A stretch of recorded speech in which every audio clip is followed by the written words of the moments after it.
To my channel React Native Code. Today we are creating a native module for calling a RESTful API by using the retrofit library in React Native. So first I am going to show you the application which I created and also implement a retrofit library for calling a login API. So let's start. This is our welcome screen. When user click on let's start button, it will navigate to sign up screen, and when user click on sign in text button, it will navigate to sign in screen. Here we implemented the login API by using the retrofit library. If user click on sign in button, after the calling the login API, it will show the welcome screen and also showing the username. So when user click on the logout button, it will navigate to the home, it will navigate to the welcome screen. Okay, and if we are going back, our application will closed. So let's start with the coding part. First you need to install this library. For the navigation library you need to run this command, and if you don't want to use the retrofit library, you can also use the API source and the validator library also you can use. After that you just need to run your application yarn start and yarn android. If you are facing any issue for running the application in your real device, you can run this command. So I'm going to show you the project architecture. So I'm using this Android React Native version in our application 75.3, and these all the other libraries. So you can also check these library versions here. And let's go to the our project architecture. I created a src folder. In the src folder we have assets, component, constant, container, native module, and navigation, service, utilities. And here we have a app.tsx file. I created a context function and also initiate the initial value for the name empty string. Then I wrap our context API with the navigation container. Inside also I created a authentication stack and the main stack.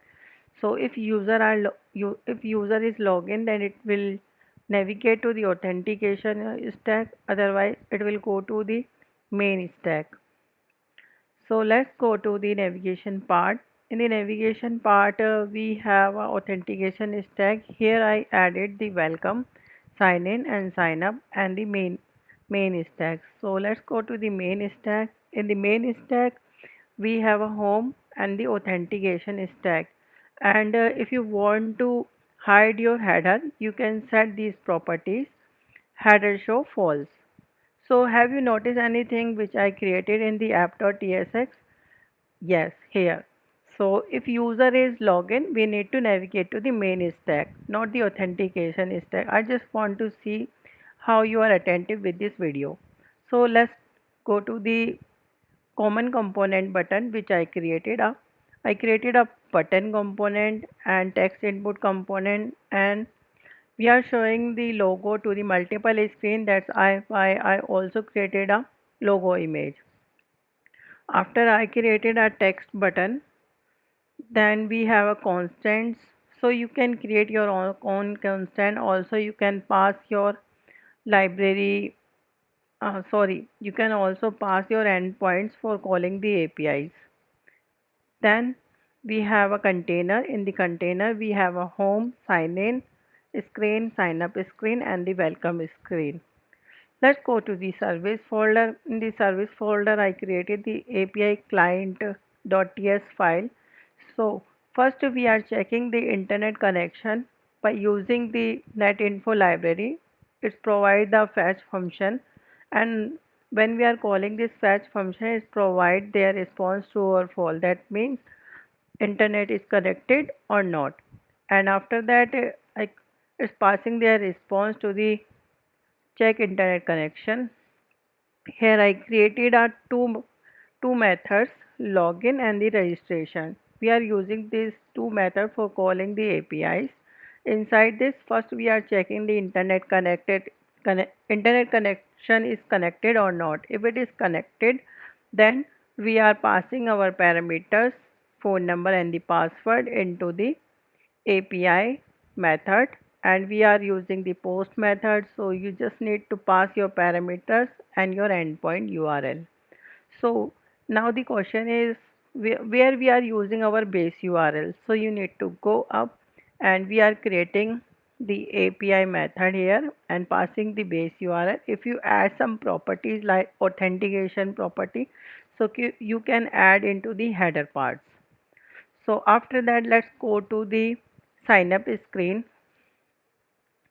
In the sign up screen, you can see first we create a image background. In the image background, you can see I'm showing the Figma design also. Let's go to the Figma design here.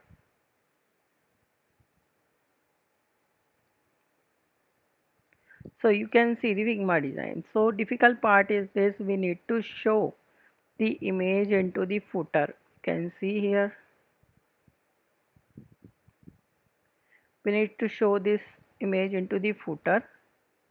So showing the image into the footer, you need to use the image background component.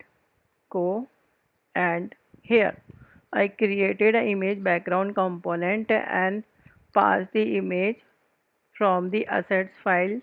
Go to the assets files. Here I created the our paths names and export into the logo button right. Then go to the sign up screen. Again here we are using the scroll view. Then we are using our common component which I created, logo image. Then we are showing some text, sign in text, hi sign up text. Then we have a three input tags for showing set the username, set the phone number, then user entering their password, and also we need to pass this property secure text entry. Then we are showing the checkbox.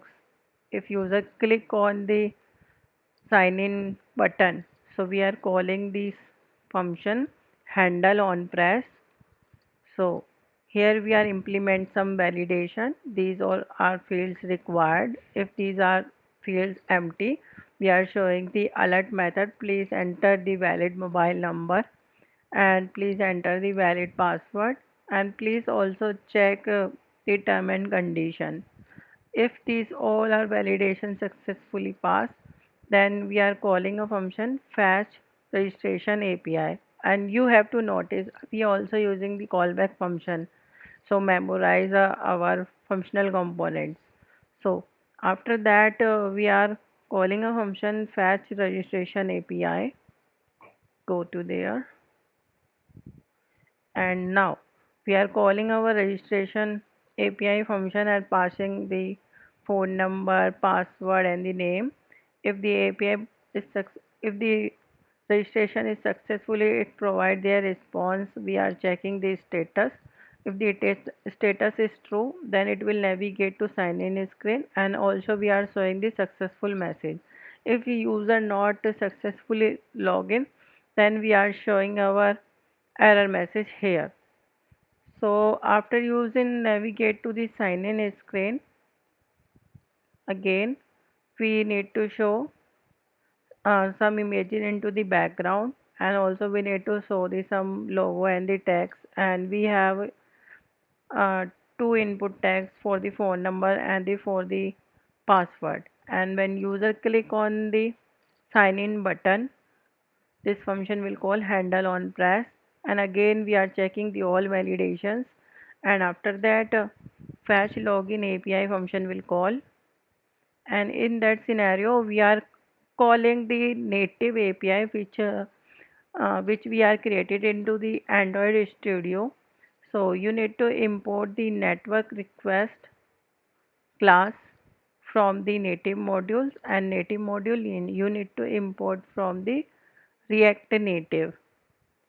So after that we created a login function which is a promise method. We need to pass the phone number and the password, and it will provide their response into JSON stringify, and after that we are converting this response into the pass.json. If the response is success, if the status code is success, then we are navigate to the home screen and also set the user data into the context API. If the user not login successfully, we are showing their alert message. So uh, then we are going to the home screen. So in the home screen you see we are showing the username. For showing the username we are using the our context which we are created into the app.tsx file by using the use context, and we need to pass our class name here, and then we can use the username from the user key. So if you like this video guys, please like, share, subscribe for more. In the next part we are seeing how to create a native module, then we are creating a RESTful API functions for calling the API, login function and the registration function. So thank you so much for watching this video.